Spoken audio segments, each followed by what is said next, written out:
Que duermas bien, cariño, dijo mi nuera, cerrando mi puerta con llave desde afuera. Por la ventana los vi echar gasolina alrededor de la casa. Mi hijo encendió el fósforo, sonriendo. Su plan, robar mis 3.000 millones.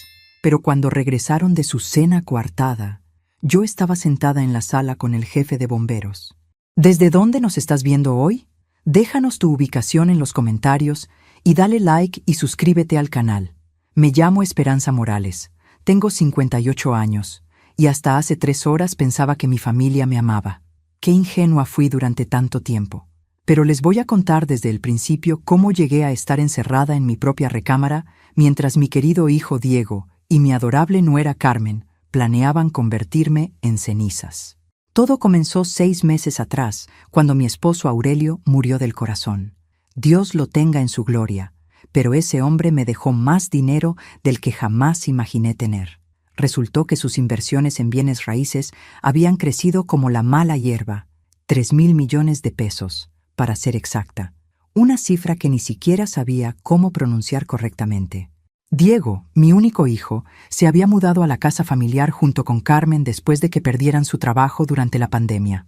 Es temporal, mamá, me había dicho con esa sonrisa que heredó de su padre. Solo hasta que nos pongamos de pie otra vez. Eso fue hace 2 años. Al parecer, ponerse de pie incluía planear mi funeral. Carmen siempre había sido especial. Una mujer que consideraba que el mundo le debía todo y que jamás había trabajado un día en su vida. Pero yo, siendo la suegra comprensiva que era, la toleraba. Después de todo, hacía feliz a mi hijo. O eso creía yo.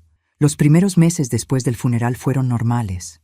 Bueno, tan normales como pueden ser cuando tienes más dinero del que puedes gastar en 3 vidas. Diego y Carmen me consolaban, me acompañaban a misa, me preparaban el desayuno los domingos. Una familia perfecta, pensaba yo. Ja. La primera señal de alarma llegó cuando encontré a Carmen revisando los documentos del banco en el estudio de Aurelio. Solo estoy ordenando, suegra, me dijo con esa sonrisa falsa que ya empezaba a reconocer. Es importante mantener todo organizado. Qué considerada era, pensé. Qué estúpida fui. Después comenzaron las conversaciones susurradas que se detenían en cuanto yo entraba a la habitación. Las miradas que intercambiaban cuando creían que no los veía. Los comentarios sobre lo difícil que era para mí manejar tanto dinero a mi edad.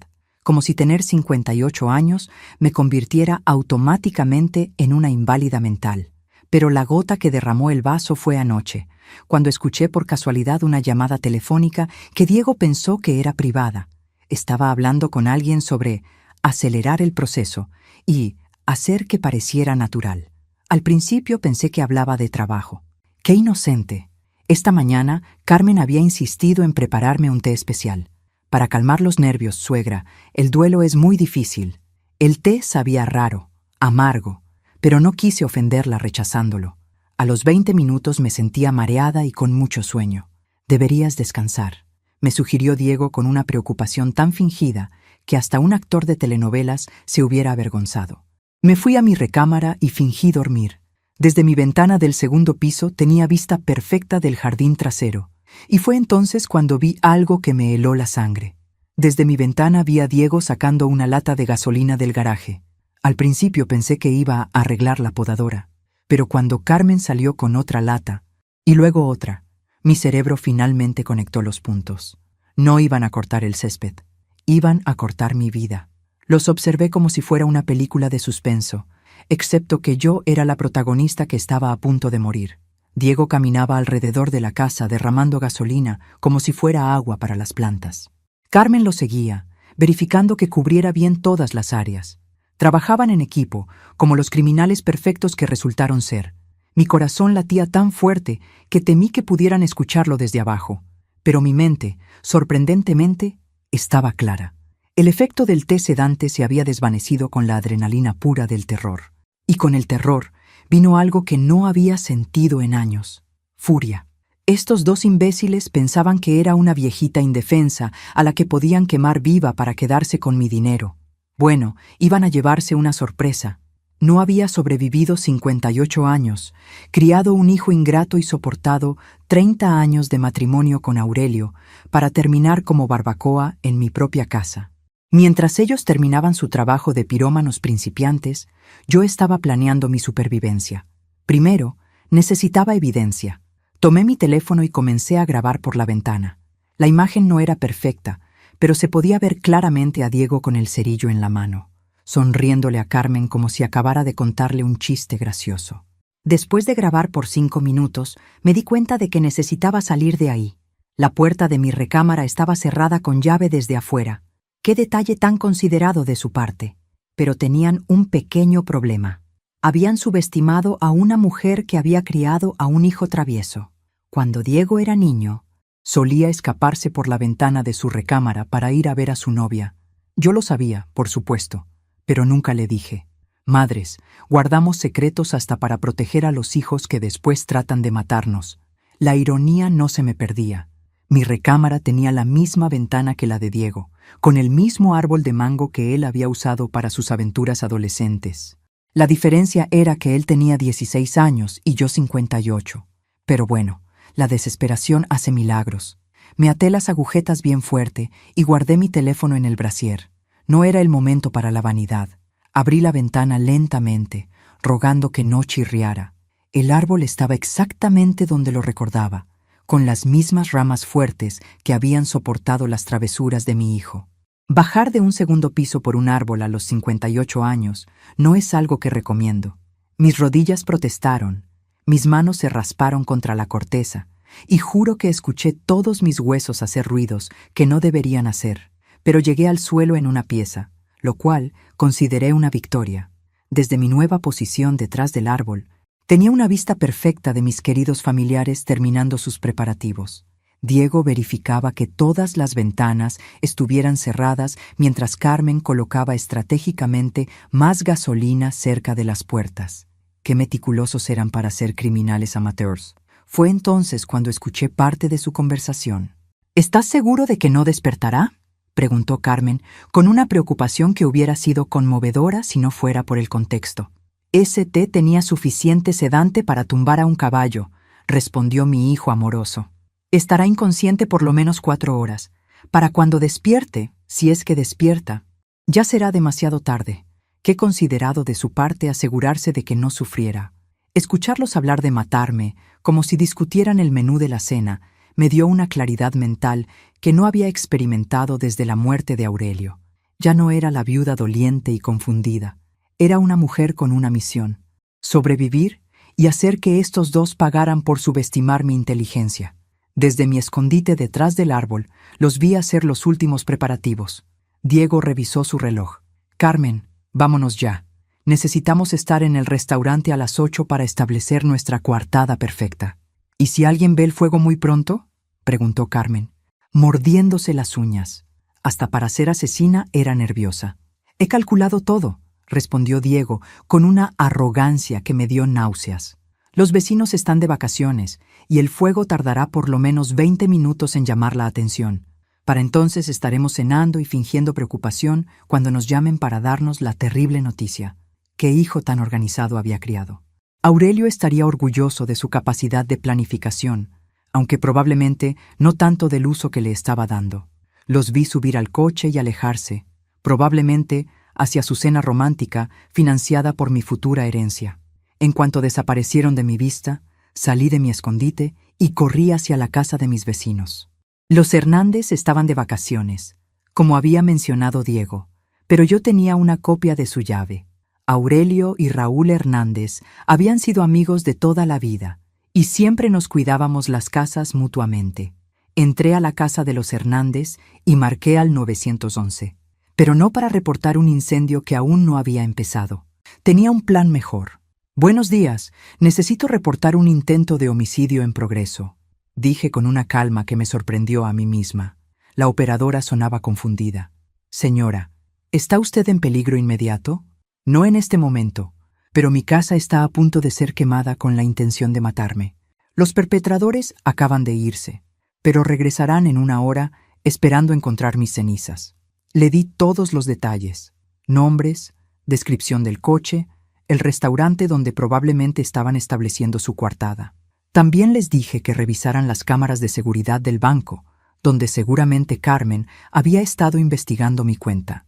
Señora, esto es muy serio. Vamos a enviar inmediatamente una unidad de bomberos y policía. Perfecto, le dije. Y díganles que no apaguen el fuego inmediatamente.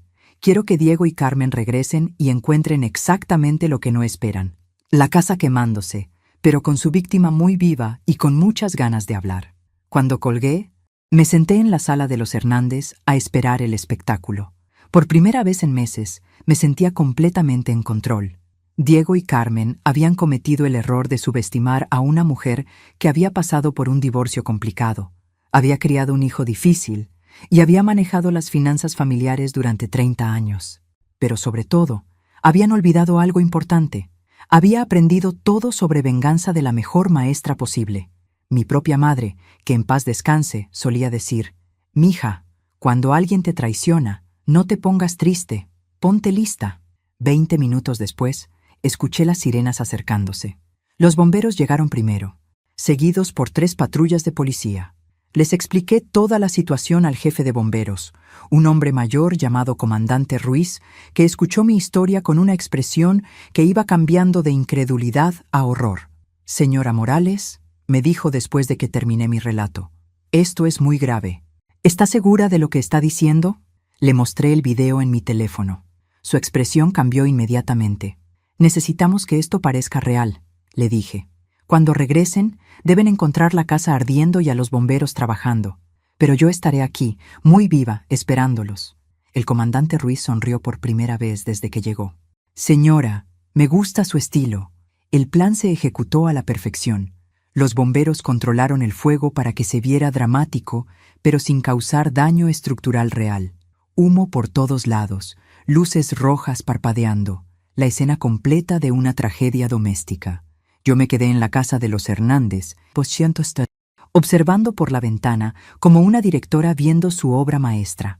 A las 9:23 p.m. exactamente, vi el coche de Diego acercándose por la calle. Redujeron la velocidad cuando vieron las luces de emergencia y pude imaginar la conversación. «Oh no, ¿qué habrá pasado?». Fingirían sorpresa, preocupación, dolor, todo el teatro que habían planeado. Diego y Carmen bajaron del coche corriendo hacia la casa, y sus actuaciones habrían ganado un Oscar si yo no supiera la verdad. Carmen hasta se puso a llorar. Diego gritaba: «¡Mi madre! ¿Dónde está mi madre?». El comandante Ruiz se acercó a ellos con la seriedad de quien está a punto de dar noticias terribles. Yo no podía escuchar la conversación desde mi posición, pero vi a Carmen cubrirse la cara con las manos y a Diego consolándola. ¡Qué pareja tan devota! Fue entonces cuando decidí hacer mi entrada triunfal. Caminé lentamente desde la casa de los Hernández hacia la escena, como si fuera una aparición. El primero en verme fue un bombero joven que abrió los ojos como platos y le tocó el hombro al comandante Ruiz. El comandante se volteó hacia mí y gritó lo suficientemente fuerte para que Diego y Carmen escucharan: «Señora Morales, gracias a Dios que está bien. Nos dijo exactamente dónde encontrarla». Diego y Carmen se voltearon hacia mí como si hubieran visto un fantasma, lo cual, técnicamente, era exacto. Se suponía que yo debería estar muerta en este momento. La expresión en sus caras fue todo lo que necesitaba para confirmar mis sospechas. No era alivio, no era felicidad, era terror puro. El tipo de terror que solo viene cuando tu plan perfecto se va al carajo. «Hola, cariños», les dije con la sonrisa más dulce que pude generar. «Veo que llegaron justo a tiempo para ver el espectáculo». Diego fue el primero en recuperar la compostura. «Mamá, Dios mío, ¿estás bien? ¿Cómo saliste de la casa? Pensamos que...». Se detuvo abruptamente, probablemente dándose cuenta de que estaba a punto de admitir que pensaba que yo estaba muerta.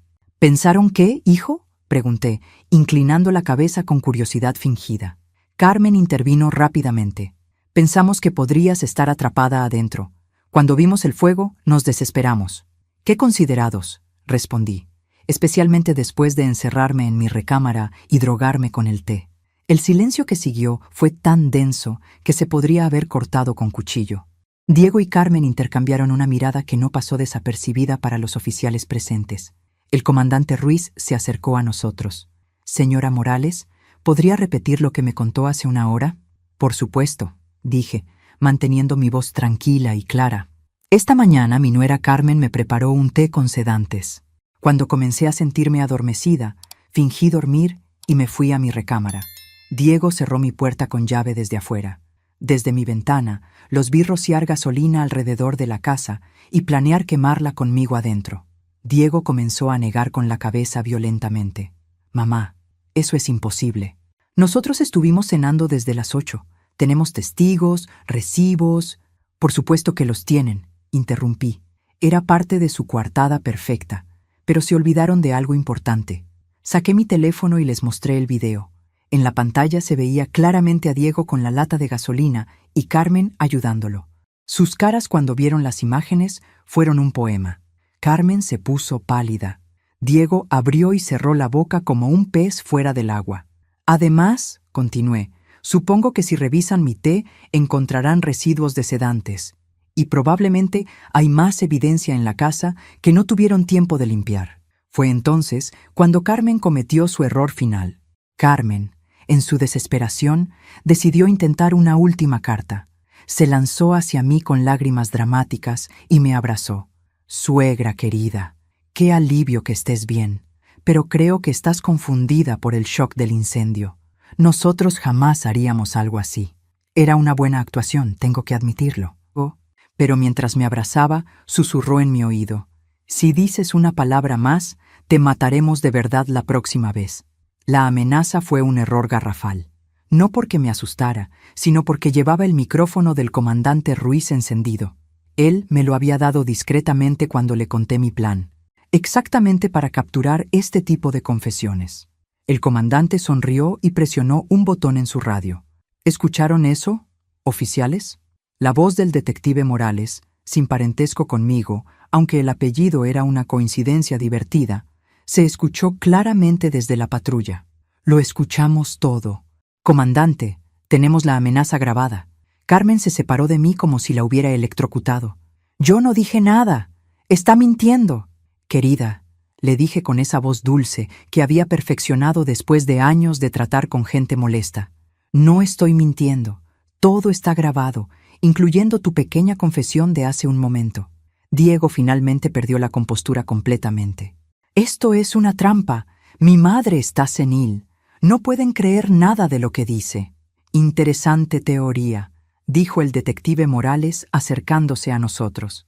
Pero tenemos evidencia física, video, audio y testimonios de múltiples oficiales. Tu madre parece bastante lúcida para alguien que supuestamente está senil. Los siguientes 20 minutos fueron como una telenovela, pero mejor porque yo sabía que terminaría bien. Diego y Carmen fueron arrestados por intento de homicidio, conspiración para cometer fraude y amenazas. Los oficiales encontraron la gasolina, los residuos del sedante en mi taza de té y hasta un documento que Carmen había preparado falsificando mi firma para transferir mis cuentas bancarias. Mientras los subían a las patrullas, Diego me gritó: «¡Te vas a arrepentir de esto! ¡Sin familia no eres nada!». Me acerqué a la ventana de la patrulla y le respondí: «Hijo, acabo de descubrir que sin familia tóxica soy todo». Carmen seguía llorando y gritando que era inocente. Hasta el final mantuvo la actuación. Tengo que respetar su dedicación al papel, aunque fuera el papel de una asesina fracasada. Cuando las patrullas se alejaron, me quedé parada en mi jardín quemado, rodeada de bomberos recogiendo sus equipos. El comandante Ruiz se acercó a mí. «Señora Morales, ¿tiene algún lugar donde quedarse esta noche?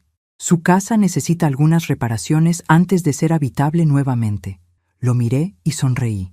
«Comandante, por primera vez en años tengo exactamente a dónde quiero estar». «¿Y dónde es eso?» «En cualquier lugar donde no haya gente tratando de matarme por dinero». Él se rió. «Eso suena como un buen plan». Esa noche me quedé en un hotel, el más caro de la ciudad. Pedí servicio a la habitación, me di un baño de burbujas y por primera vez desde la muerte de Aurelio dormí profundamente sin preocuparme por nada. Pero mi historia apenas estaba comenzando. Desperté al día siguiente sintiéndome como si hubiera renacido. No solo había sobrevivido a un intento de asesinato, sino que había derrotado a mis atacantes usando mi cerebro en lugar de la violencia. Eso me daba una satisfacción que no había experimentado jamás.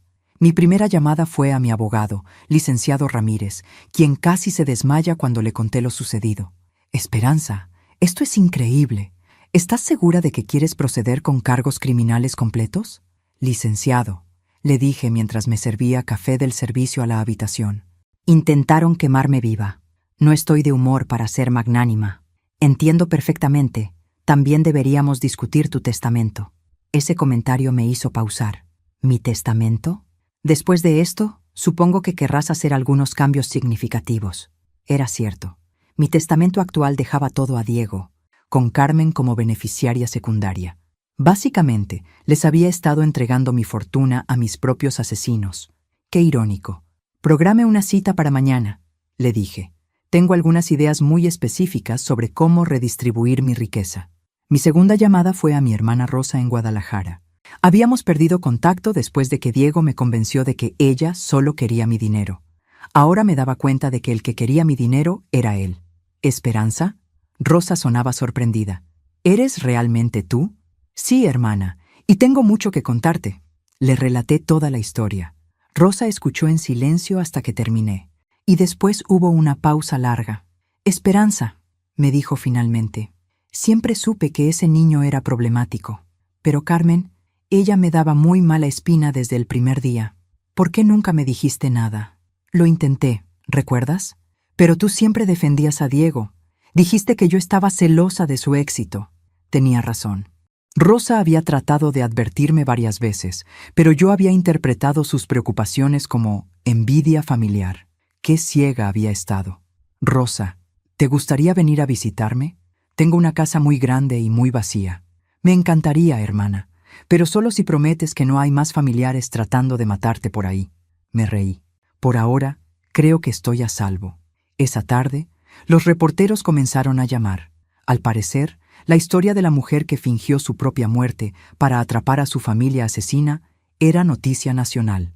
El comandante Ruiz había dado una conferencia de prensa y todos querían entrevistarme. Decidí hablar con una sola reportera, Elena Vargas de Canal 7, porque me gustó su enfoque cuando la vi entrevistando a otras víctimas de crímenes familiares. No sensacionalista, sino empática y profesional. Señora Morales, me preguntó Elena durante la entrevista, ¿cómo se siente al descubrir que su propio hijo planeaba matarla? Elena, le respondí, mirando directamente a la cámara, me siento liberada. Durante años pensé que algo estaba mal conmigo porque no podía complacer a mi familia. Ahora me doy cuenta de que lo que estaba mal era mi familia. ¿Tiene algún mensaje para otras personas mayores que podrían estar en situaciones similares? Sí. Confíen en sus instintos. Si algo se siente mal, probablemente está mal. Y nunca, jamás, asuman que alguien los ama solo porque comparten ADN. La entrevista se transmitió esa noche y se volvió viral. Mi teléfono no paró de sonar con llamadas de personas mayores contándome sus propias historias de abuso familiar financiero y emocional.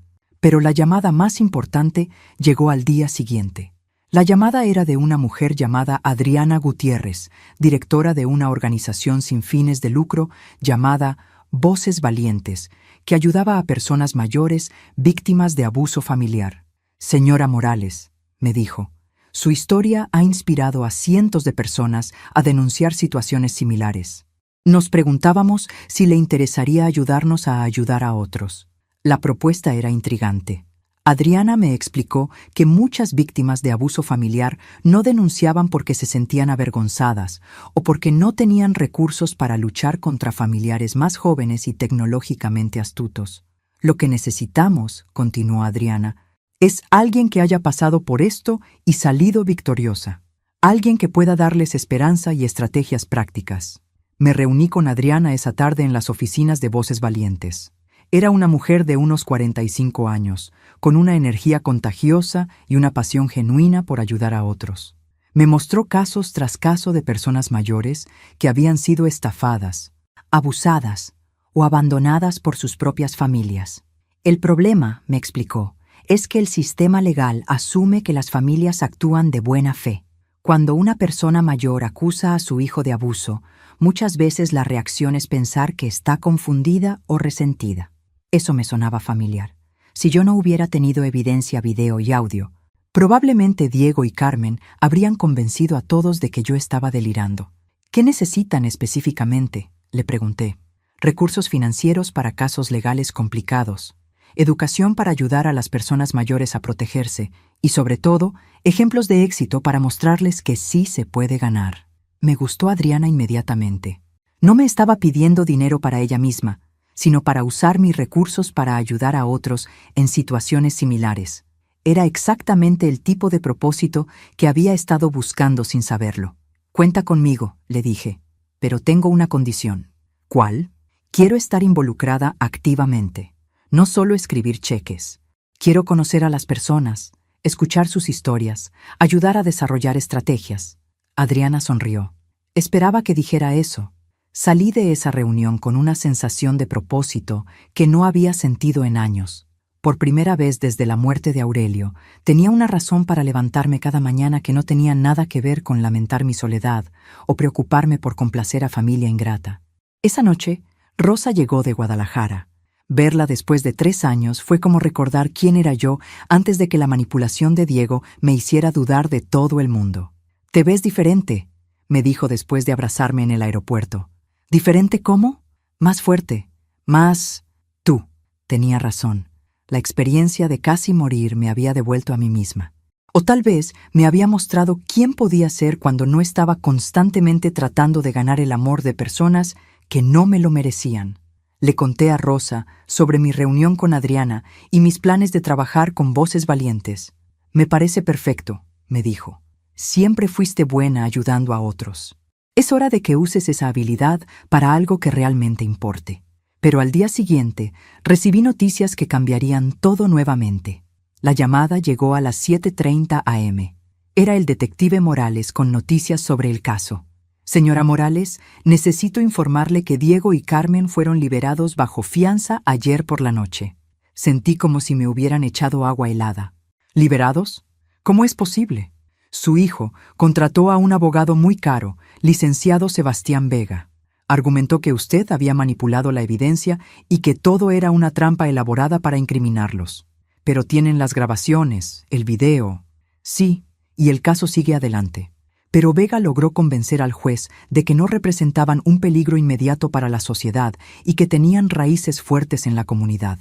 Colgué el teléfono, sintiéndome como si hubiera retrocedido a la casilla 1. Diego y Carmen estaban libres, probablemente furiosos y sin duda planeando su siguiente movimiento. Rosa, que había escuchado toda la conversación, me tomó de la mano. «Esperanza, tal vez deberías considerar irte de la ciudad por un tiempo». Esa sugerencia me molestó más de lo que esperaba. ¿Huir? ¿Después de todo lo que he pasado para llegar hasta aquí? No huir, corrigió Rosa. Protegerte estratégicamente. Pero yo había tomado una decisión. No iba a esconderme de 2 criminales fracasados solo porque habían contratado un abogado caro. Si querían guerra, la tendrían. Pero esta vez yo estaría preparada. Mi primera llamada fue al licenciado Ramírez. «Necesito el mejor abogado penalista del país», le dije. «¿Para qué?» «Para destruir completamente a Diego y Carmen en los tribunales». Mi segunda llamada fue a una empresa de seguridad privada. En 2 horas, mi casa tenía cámaras en cada esquina, sensores de movimiento y un sistema de alarma que se conectaba directamente a la estación de policía. Mi tercera llamada fue la más importante. Marqué al celular de Diego. «Hola, hijo», le dije cuando contestó. «Escuché que saliste de la cárcel». «Mamá». Su voz sonaba tensa. «Necesitamos hablar». «Estoy de acuerdo». «¿Por qué no vienes a casa esta noche? Podemos discutir todo como una familia civilizada». Hubo una pausa. «¿Estás segura?» «Completamente segura. Digamos a las 8 p.m. y trae a Carmen. Después de todo, ella también es familia». Después de colgar, Rosa me miró con preocupación. «Esperanza, ¿qué estás planeando?» «Hermana», le dije con una sonrisa que probablemente la asustó más que si hubiera llorado. «Voy a darles exactamente lo que se merecen». Pasé el resto del día preparándome. No solo para la confrontación, sino para documentar todo lo que pudiera ser útil en el juicio. Cada cámara estaba estratégicamente posicionada, cada micrófono calibrado perfectamente. También hice algunas llamadas adicionales, al detective Morales, al comandante Ruiz e incluso a Elena Vargas de Canal 7. Todos estarían en posición esa noche, listos para responder si algo salía mal. A las 7:45 p.m. vi el coche de Diego estacionarse frente a mi casa. Él y Carmen se bajaron lentamente, mirando las nuevas cámaras de seguridad con expresiones que claramente decían que sabían que habían perdido el elemento sorpresa. Abrí la puerta antes de que tocaran el timbre. «Bienvenidos a casa», les dije. «Espero que estén listos para una conversación muy honesta». Lo que no sabían era que ya había ganado, y ellos estaban a punto de entregarme la evidencia final que necesitaba.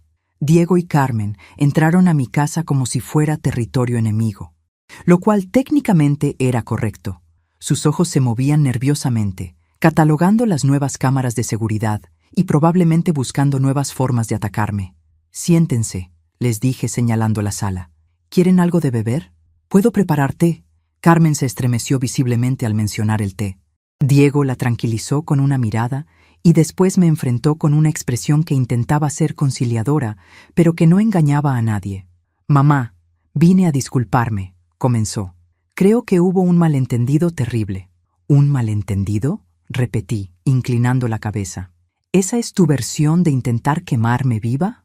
«Nunca quisimos lastimarte», intervino Carmen con lágrimas que parecían sorprendentemente genuinas.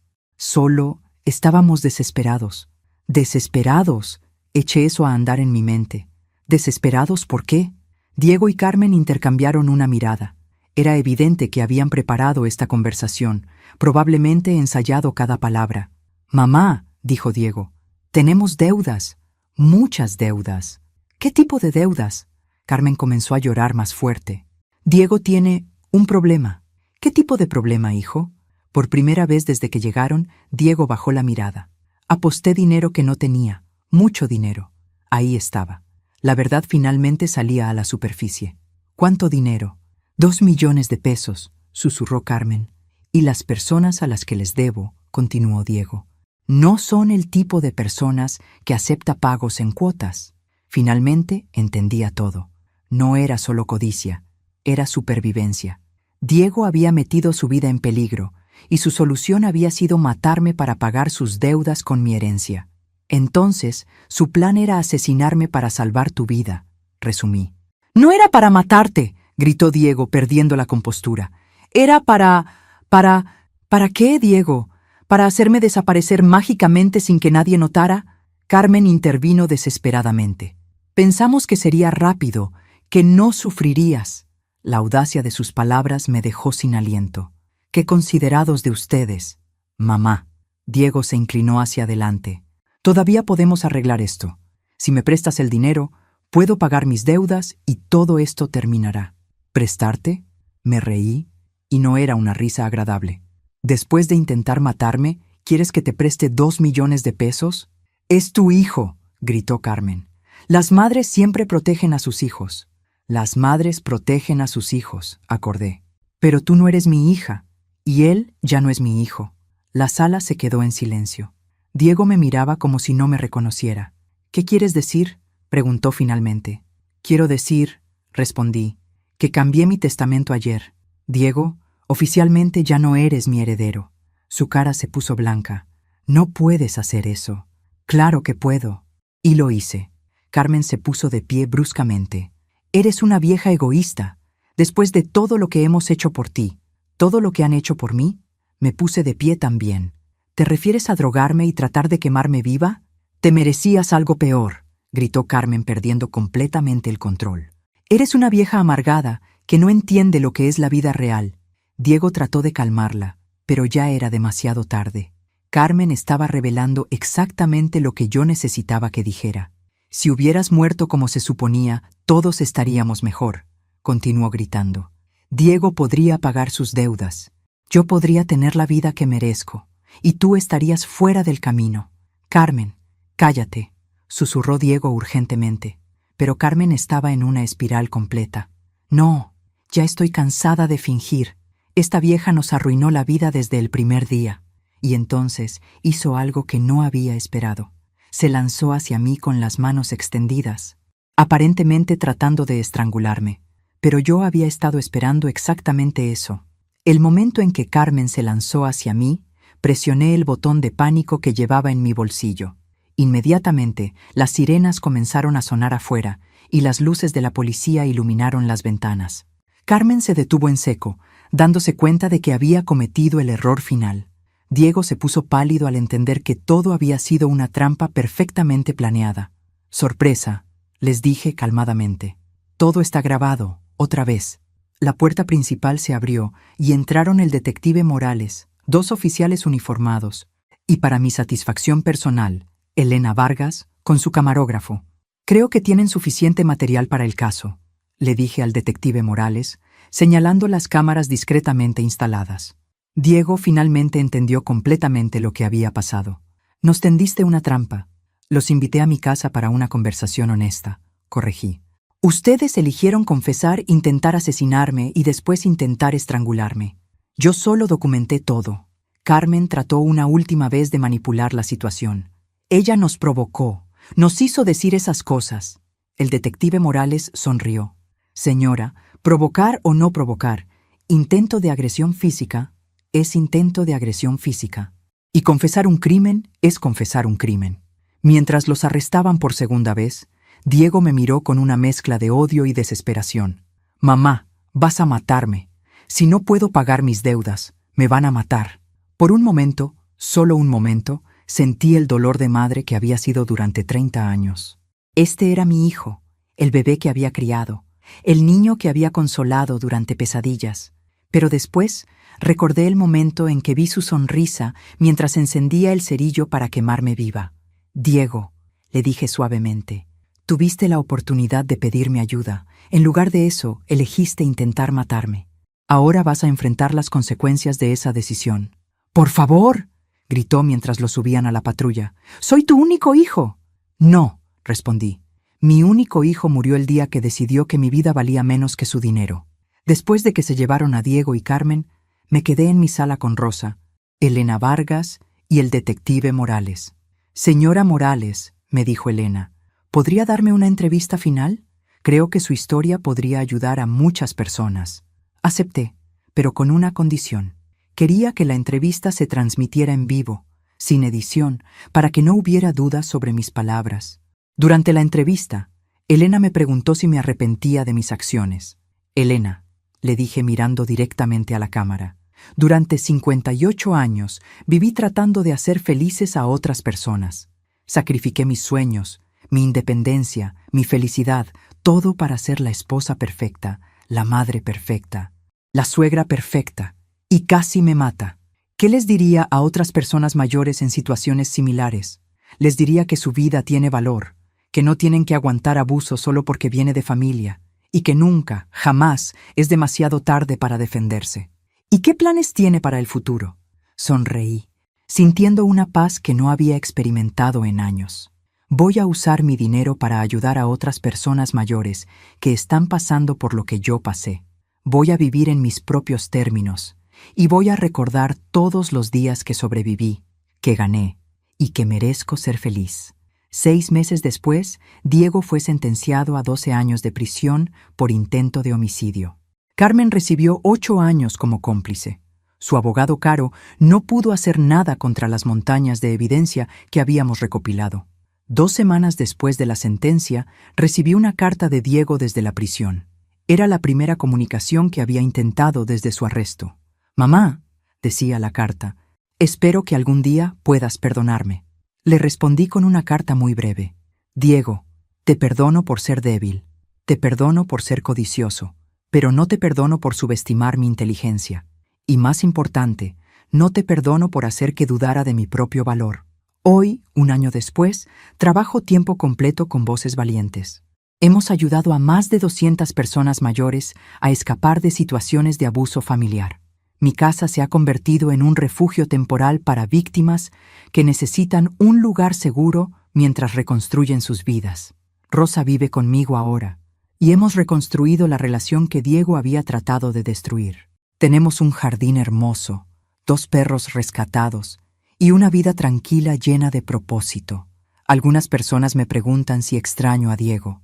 La respuesta honesta es que extraño al hijo que creí que tenía, Pero no lamento la pérdida del hombre que realmente era. Cada mañana me despierto en mi casa, que ahora huele a café y flores en lugar de a traición y miedo. Me despierto sabiendo que valgo más que mi cuenta bancaria, que merezco respeto y que soy más fuerte de lo que jamás imaginé. Y cada mañana doy gracias por esa noche terrible cuando mi familia trató de matarme, porque al sobrevivir no solo salvé mi vida, me salvé a mí misma. Al final, resultó que lo único que necesitaba quemar era mi antigua vida, y de esas cenizas construí algo mucho mejor, una vida que realmente valía la pena vivir.